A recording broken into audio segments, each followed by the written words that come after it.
오늘도 타작마당 감사축제가 있는 주일을 맞이했습니다. 오늘은 오후 예배를 오후 4시에 맞춰서 타작마당 감사축제로 지역사회에 30명의 아이들에게 여러분들이 타작마당 감사헌금을 드린 헌금으로 조성된 장학금을 아이들에게 지급을 하고, 그리고 또 문화공연을 통해 지역민들을 초청해서 함께 이 지역에서 75년 동안 주의 은혜로 성장해온 우리 조암교회의 기쁨과 감사를 나누는 날입니다. 오늘도 늦지 않았으니까 초대장이 밖에 나가면 있습니다. 가지고 나가셔서 공연 오라고 이렇게 초청하시고, 이따 오후에 4시 오셔서 같이 즐거움과 기쁨을 나누시기 바랍니다. 무슨 식이 있거나 무슨 축사하고 뭐 이러는 거 없습니다. 오면 기쁨으로 공연하고, 또 그 사이에 잠깐 우리 장학생들에게 축복하며 장학금을 전달하는 시간만 갖고는 또 우리 남경주시 갈라쇼 우리 메인 공연을 하고, 그리고 우리가 즐기면서 하나님께 영광 올리는 시간이니까 뭐 예배하고 이러지 않습니다. 또 뭐 많은 사람들이 와서 올라와 가지고 격려사하고 축사하고 뭐 그러느라고 시간 다 잡아먹지 않으니까 공연 보러 오라고, 즐거운 시간이라고 하며 많은 분들을 초청해 주시면 좋겠습니다. 그리고 또한 하나님의 은혜를 기억하고 또 믿음의 선배들을 존경하며 앞으로 100주년을 향한 하나님의 부흥의 꿈을 꿀 수 있는 성령의 역사가 우리 모든 조암의 가족들에게 임하는 오늘 복된 날이 되기를 주의 이름으로 축원합니다. 우리 옆에 분에게 이렇게 얘기해 주시기 바랍니다. 타작마당의 주인공은 당신입니다. 아멘. 아멘. 여러분, 시치미를 뗀다, 시치미 떼지 마 라는 말을 종종 관용어로 사용하죠. 그게 무슨 뜻인지 아시지요? 네. 아닌 척, 자기가 저질러 놓고는 안 그런 척 하는 것을 시치미 뗀다 라고 합니다. 그런데 왜 그런 말을 쓸까요? 그 뜻과 유래를 혹시 아십니까? 근데 많은 분들이 그 말을 쓰면서도 요즘 젊은 사람들은 그 말을 또 모르기도 할 거예요. 그런데 무슨 뜻인지, 어떤 유래를 갖고 있는지를 잘 모르더라고요. 이 시치미는 다른 말로 꼬리표입니다. 꼬리표. 고려시대 때 몽골의 영향을 받아가지고 우리가 매 사냥을 즐겨하기 시작했다고 합니다. 그러다 보니까 이 하늘을 나르는 맹수의 매값이 천정부지로 뛰는 거예요. 그러니 어떤 일이 벌어져요? 훔치는 사람이 생기는 거죠. 안 되겠다. 그래서 매의 꼬리 깃털에다가 이거는 누구네 집 매다라고 하는 표식을 다른 것, 그 표식을 시침이라고 부르는 겁니다. 그래서 매가 날아다니다가 잡히기도 하고, 혹은 또 어디서 거래되는 매를 보면 그 시치미가 보면서 이거는 훔쳐온 거구나, 누구네 집 건데, 다 그렇게 주인의 소속을 알게 하는 거죠. 하지만 그럼에도 불구하고 그 시치미를 떼버리고 내가 주인인 양 행세하는 사람들이, 도둑놈들이 생기기 시작한 거예요. 그래서 그렇게 도둑질을 하는 사람을 시치미 떼는 놈이라고 부르기 시작한 것이 유래입니다. 그렇습니다, 여러분. 이 시침이라고 하는 것은 누구에게 속한, 누구의 사냥하는 매다라고 하는 분명한 소유와, 그리고 누구의 일꾼이라고 하는 표식을 말하는 건데, 오늘날 우리 믿는 그리스도인에게도 이 꼬리표 시치미가 있어요. 우리에게 다 달려있다고요. 예수 그리스도를 믿는 순간 하나님께서 너는 나의 백성, 내 자녀, 내 상속자, 나의 일꾼이라고 우리에게 시치미를 붙여놔 주셨어요. 하나님 나라를 위해서 일하라고, 천국을 이 땅에 알게 하라고 우리에게 예수 믿는 순간 주님께서 십자가의 보혈로 인쳐주신다라는 말이, 계시록에 나오는 인침받는다라는 것이 바로 그 시치미를 달아줬다라는 거죠. 여러분 모두에게 예수의 인쳐주시는 하나님 나라의 일꾼이라는 시치미가 있음을 믿으시기를 축복합니다. 어디 한번 보세요. 꼬리표가 달려있는가. 그런데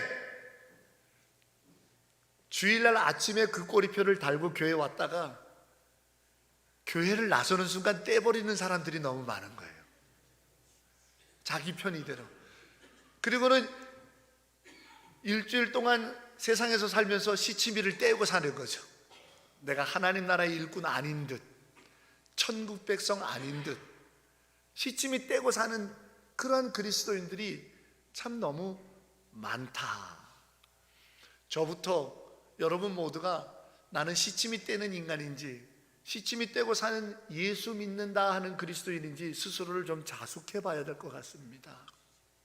제발 주일날만 시치미를 붙이고 사는 자 되지 마시고, 일상의 삶 속에서도 자랑스럽게 나 하나님 나라 일꾼이야, 나 천국의 일꾼이야 라고 하며 주님과 함께 시치미 달고 온 땅을 그리스도의 나라로 영화롭게 하며 기쁘게 사는 우리 조함의 모든 가족들 되기를 주의 이름으로 축원합니다. 그러면 시치미를 붙이고 사는 사람에게는 어떤 일이 벌어지느냐? 오늘 본문 우리 홍도순 권사님이 깜빡하고 다시 읽기 시작했던 7절, 말씀이 점점 왕성해지는 역사가 시치미를 붙이고 다니는 사람에게 일어나는 일이에요. 안 믿기시죠? 왜? 맨날 시치미를 떼고 살았으니까. 그리스도의 일꾼, 하나님 나라의 일꾼이라는 시치미를 붙이고 살면요, 오늘 본문 7절에 있는 것처럼 하나님의 말씀이 점점 왕성하여지는 영광의 역사가 있을 줄로 믿습니다. 그런 여러분 되기를 축복합니다. 여러분, 말씀이 왕성하여진다라고 하는 이 왕성하다라고 하는 뜻이 뭐냐면요, 하나님의 말씀대로 되더라, 하나님의 말씀이 능력이 되더라, 하나님의 말씀이 놀라운 기적을 일으키더라. 할렐루야. 그게 왕성한다라는 표현입니다. 이 성경에 하나님의 말씀의 약속이 얼마나 위대합니까? 두려워 말라, 내가 너를 복이 되게 하겠노라, 내가 지켜주겠노라, 내가 너를 높여주리라, 내가 너를 보호하며 안위하며 나의 의로운 손으로 붙들며 너를 내 품에 안아주며 너로 평강을 누리게 하며, 언제 하면을 하실는지는 모르겠지만 할렐루야, 하나님이 주신 이 말씀이 시치미를 붙이고 사는 사람에게는요 반드시 이루어지는 거예요. 그 놀라운 일들이 우리 안에 증언되고 간증되고 찬송되어지는 일상이 되기를 소망합니다. 세상이 알 수 없는, 오늘 성경에 예루살렘 교회 이야기가 나옵니다. 담임 목사는 베드로입니다. 부목사들은 11명의 사도들이고요. 쟁쟁하지요. 쟁쟁합니다. 그리고 교인들 대다수는 예수 그리스도를 실제로 목격했던 사람들입니다. 그러니 얼마나 위대한 교회겠습니까? 오늘 1절에 보니까 제자들의 수가 많아졌다라고 예루살렘 교회의 상황을 설명합니다. 여기서 참고로 설명을 드리면, 신약 성경은요 교회에 머무는 사람, 교회 다니는 사람, 즉 예수님 중심으로 모여든 사람을 세 가지 단어로 명확하게 구분합니다. 신약 성경을 읽어보면, 첫째, 사도들, 오늘 베드로를 비롯한 12제자들, 오늘날식으로 얘기하면 목사들이라고 해도 과언이 아닌 그들을 표현합니다. 둘째, 제자들, 셋째, 무리들, 이렇게 표현합니다. 무리들이라는 게 누구냐면 시치미를 뗐다 붙였다 하는 사람들입니다. 제자들이라고 하는 사람들은 그래도 시치미 붙여놓고 잘 안 돼도, 내가 조금 부족해도 실패해도 예수님의 일꾼으로 한번 살아보겠다고 애쓰는 사람들을 제자들이라고 말해요. 그런데 오늘 본문 6장 1절은 무리들, 군중들, 시치미 뗐다 붙였다 하는 사람들이 많아졌다는 게 아니고, 제자들, 어떻게든지 나 예수 믿는 사람이요, 예수의 일꾼이라고 시치미를 붙이면서 살아보려고 애쓰는 사람들의 수가 늘어났다고 하니 교회가 얼마나 잘 되고 있는 겁니까? 교회가 얼마나 부흥하고 있는 겁니까? 교회가 얼마나 아름답고 향기롭게 역사를 이루는 교회인 겁니까? 우리 조함재단이 이와 같이 제자들이 날마다 늘어나는 복된 교회 되기를 주의 이름으로 소망합니다. 여러분들이 제자가 되어서 시점이 붙이며 말씀을 완성케 하는 자들이 되기를 축복합니다. 그런데 이렇게 잘 되는 집안에 마귀 사탄이 가만둘 리가 없죠. 네. 여러분, 인생을 사시면서 또 신앙생활을 하면서 어려운 일, 시험 당할 일, 힘든 일이 없을 거라고 생각하시면 큰 착각입니다.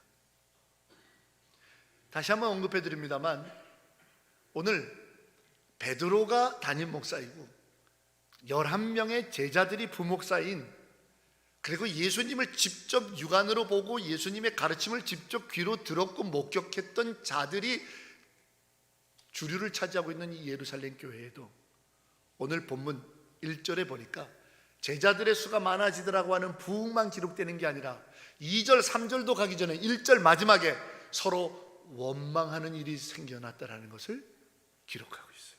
그런 교회도.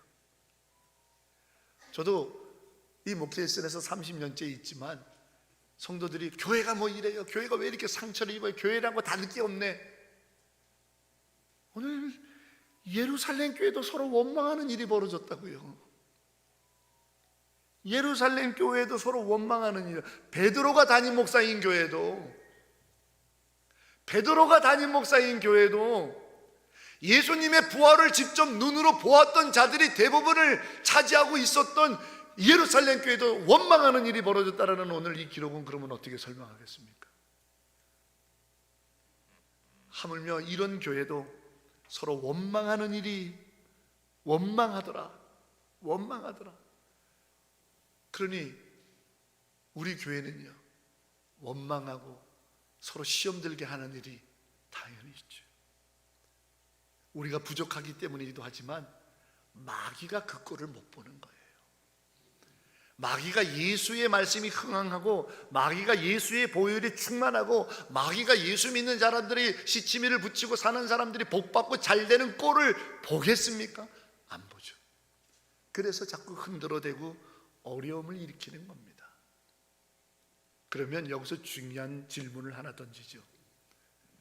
우리 교회에, 우리 믿음의 삶 속에, 우리의 걸어가는 신앙의 삶과 우리 가정에 행하는 모든 일에 원망하고 힘들어하고 좌절하고 실패하고 미워하고 속상해하는 일이 없게 해달라고 하는 기도는 죄송하지만 의미가 없습니다.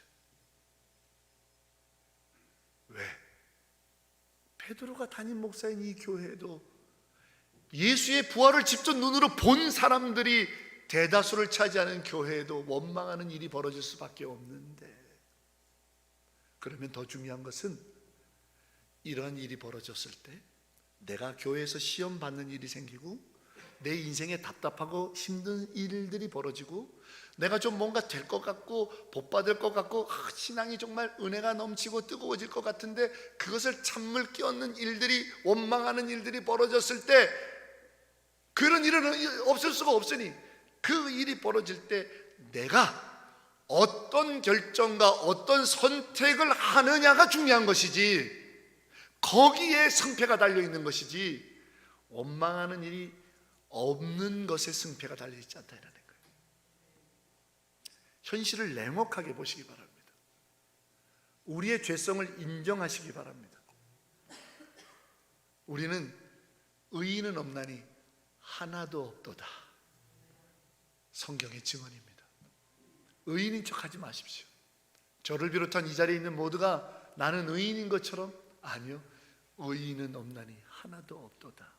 그러기에 의인이 아닌 우리들을 하늘의 의로운 옷을 입으려고 하는 것을 망치려고 하는 마귀의 장난은 반드시 일어납니다.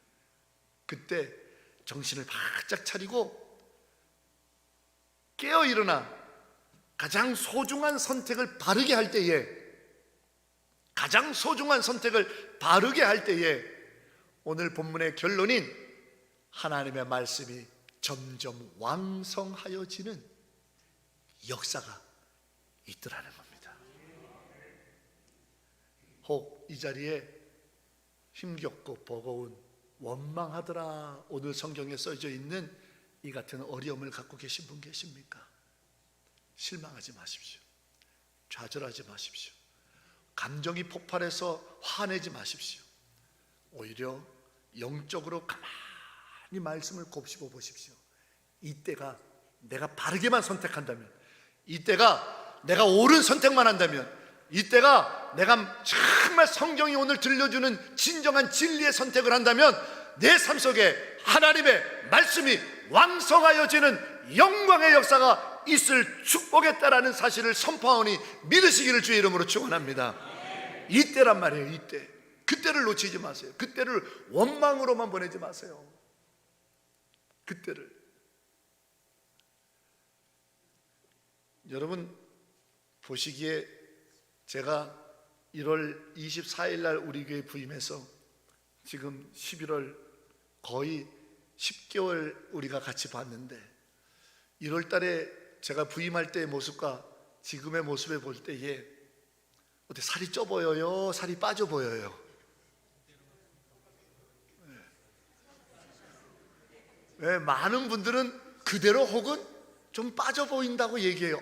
얼마나 감사한지 몰라요. 그럴 때마다 내가 할렐루야를 외쳐요.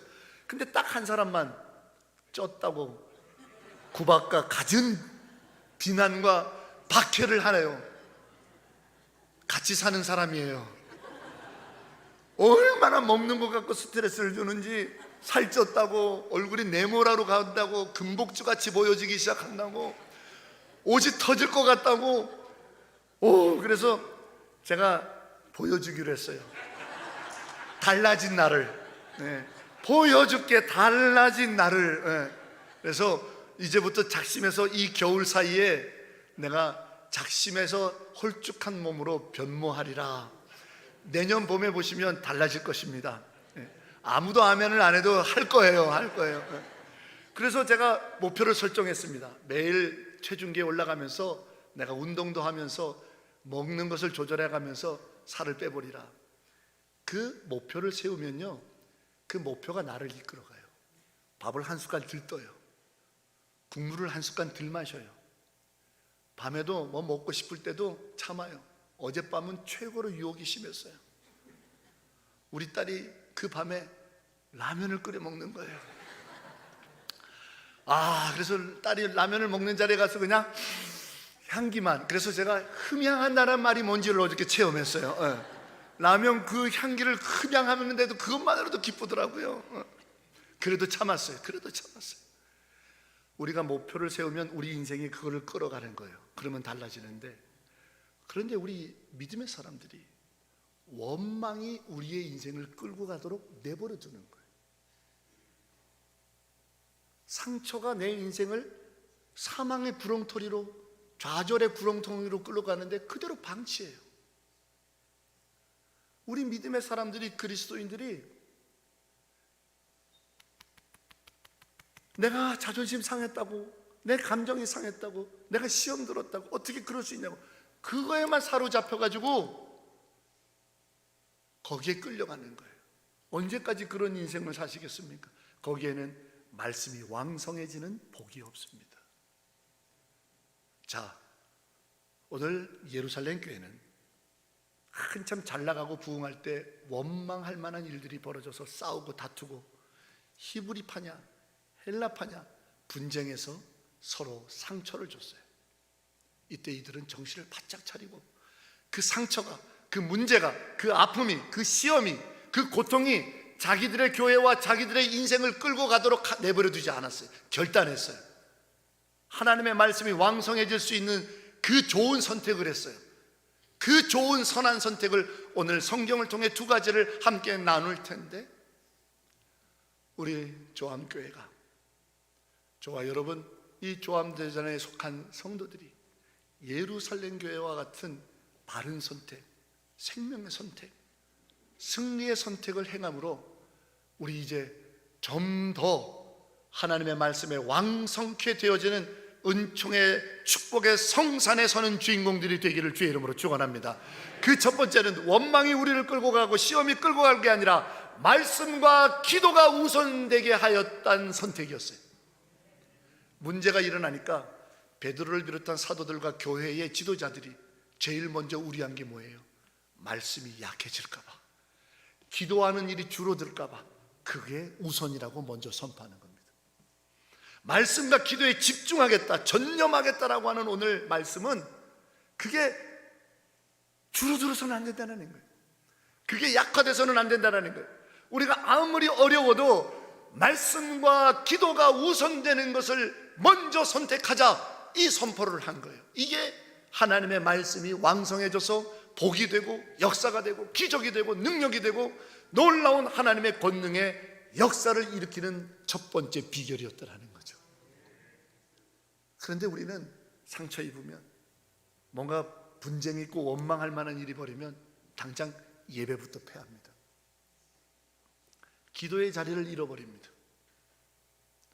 바른 선택이 아니라 원망이, 문제가, 시험이 내 인생을 끌고 가는 그 일을 방치하고 그대로 끌려가는 거죠. 문제가 분명히 생겼습니다. 오늘 분명히 시험 당하는 일이 생겼습니다. 분명히 상처 주는 일이 생겼습니다. 분명히 너무나도 억울한 일이 생겼습니다. 그러나 정신을 바짝 차리고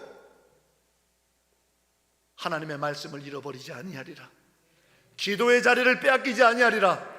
이 바른 진리의 선택을 했던 예루살렘 교회와 그 성도들은 오히려 이 문제로 인해서, 오히려 이 원망할 만한 일들로 인해서, 오히려 이 눈물 나는 상처와 힘든 일들을 통해서 하나님의 말씀의 왕성한 복을 누리더라는 거죠. 이것이 우리 조암재단이 되기를 소망합니다. 이것이 우리 성도들의 삶이요 신앙이 되기를 주의 이름으로 축원합니다. 그 멋진 선택이요, 예배를 피하지 마세요. 절대로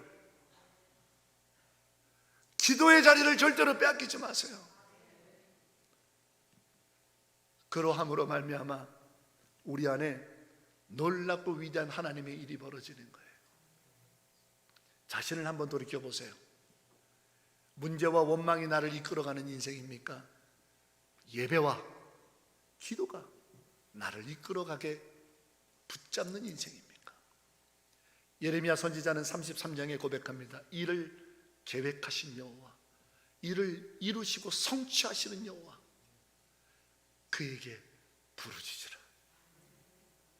그가 응답하겠고 내가 알지 못하는 크고 놀라운 비밀을 나타내 보이리라. 할렐루야. 이 위대한 기도의 응답과 말씀의 권능이 왕성해져서, 야, 정말 성경의 말씀대로 내가 이 어려운 시기에도 예배 붙잡고 내 힘든 시기에도 기도로 눈물 흘렸더니 하나님의 말씀이 성취되었노라, 하나님의 말씀의 약속대로 복이 되었다라고 하는 간증과 찬송이 여러분의 삶 속에 충만하기를 주의 이름으로 축원합니다. 두 번째로는 중요한 문제인데, 오늘 본문의 문제가 뭡니까? 아시는 분은 아시지만 도대체 어떤 문제가 있었다라는 거야 하며 잘 모르는 분도 계실 텐데요. 1절에 보면 왜 히브리파하고 헬라파 뭐 이러냐?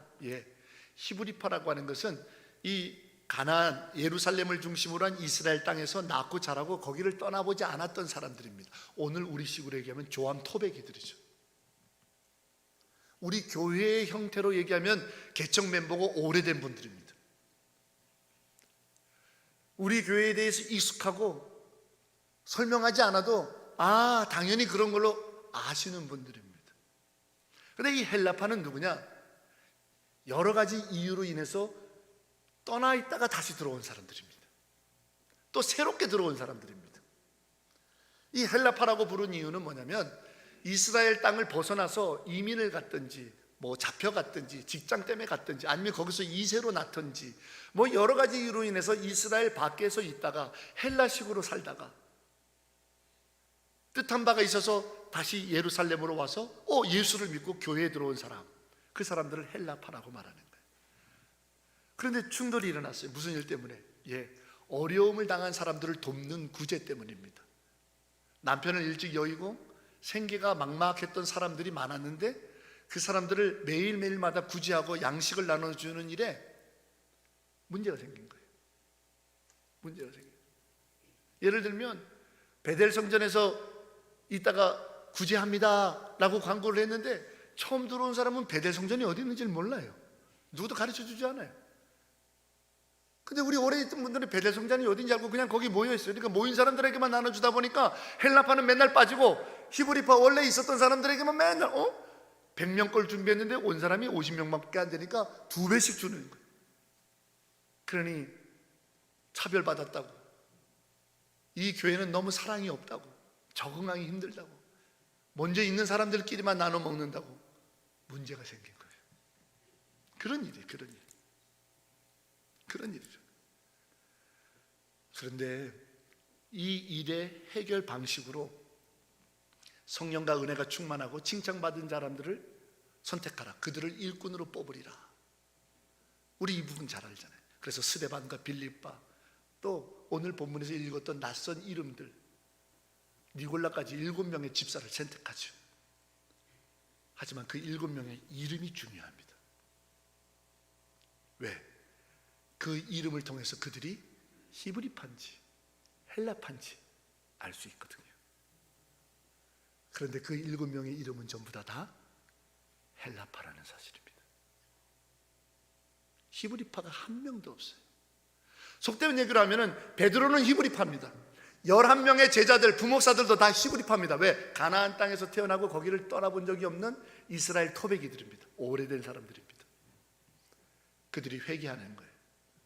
아, 우리는 당연한 것으로 알고 익숙해서 했는데 처음 온 사람들은 그게 힘들었겠구나, 낯설었겠구나, 어려웠겠구나. 우리 눈높이에 맞추는 게 아니라 처음 이 교회에 와서 예수를 처음 믿는 사람들의 눈높이에 맞춰줬어야 했었구나.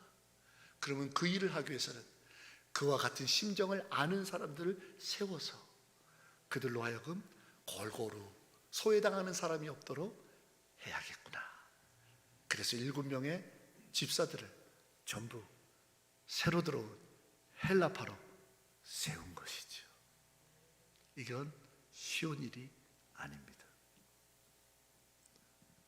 먼저 수고하고 애썼던 사람들이 내어줘야 했고, 양보해야 했고, 눈높이를 낮춰줘야 했고, 또 나중에 합류한 이 헬라파들은 자기들에게 역할이 주어지고 초청을 받고 부름을 받았을 때 못한다, 안 한다, 다 사정이 있지 않겠습니까? 그럼에도 헌신하겠다고 힘을 합친 겁니다. 겸손하게, 감사한 마음으로. 그럴 때 진정 로마서 8장 28절에 협력하여 선을 이루는 기쁨의 일들을 이뤘던 겁니다. 거기에 말씀은 왕성해지는 겁니다. 거기에 말씀은 왕성해지는 거예요. 우리는 어떠합니까? 75년 된 교회는 분명히 묵은 부분도 있을 겁니다. 쌓여있는 역사도 있을 겁니다. 해왔던 방식들도 많을 겁니다. 하지만 그거 다 새로이 함께하는 이들을 위해서 내려놓을 수 있습니까? 또 새로이 들어온 분들은 어떻습니까? 감사한 마음으로 겸손히 나같이 부족하고 연약한 자도 주의 영광과 나라를 위하여 쓰임받는다라는 기쁨에 부름받은 자리에 아멘으로 달려나올 준비가 되었습니까? 언제까지 시치미를 뗐다 붙였다 뗐다 붙였다 뗐다 붙였다 하는 구경꾼, 무리들, 군중으로만 남겠습니까? 아니면 한번 해보겠노라고 시치미를 붙여놓고 한번 해보겠노라고 하는 주의 일꾼된 사명으로 제자인 자리까지 내가 한번 나가보겠습니까? 어떤 원망과 시험이 들 만한 일이 있을지라도 말씀을 잃어버리지 않고 기도의 자리를 빼앗기지 않고 내가 해보겠습니다. 하나님 나를 도와달라고 나갈 때에 그 자리에, 그 교회에, 그 심령에, 그 인생에 하나님의 말씀은 능력이 되고 그 말씀은 말씀대로 되어지는 축복이 있을 줄로 믿습니다. 이 기쁨을 우리 한번 누려보지 않으시렵니까? 이 뜨거움을 한번 맛보지 않으시렵니까? 준비됐나요? 준비되셨습니까? 내려놓을 준비가 됐습니까? 함께 동참할 준비가 됐습니까? 그 자리에 하나님의 말씀은 불같이 타오를 줄로 믿습니다. 이 시대에 점점 더 왕성하게 하는 교회, 이 시대에 이 성령의 말씀은 반드시 성취되어지는 하나님의 능력임을 나타내어지는 이 조암재단, 부흥하는 꿈, 예루살렘 교회의 원망이 사그러들고 오히려 점점 왕성해지는데 오늘 7절의 결론은 뭡니까? 허다하게 우상을 섬기고 허다하게 세상의 것에만 취해 있었던 이들도 돌아오더라는 거죠. 이 위대한 선포가 오늘 타작마당 감사 축제를 통해 우리 개개인에게, 믿는 자들 모두에게 시작되어 우리 교회가 왕성케 하는 하나님의 기쁨을 이룹시다. 기도하겠습니다. 할렐루야. 주님 감사합니다. 하나님의 말씀이 왕성해지는 축복, 이 조암재단에서 믿는 자들이 우리가 함께 이룰 수 있도록 연약한 우리를 도와주시옵소서. 예수님의 이름으로 간절히 기도하옵나이다. 아멘.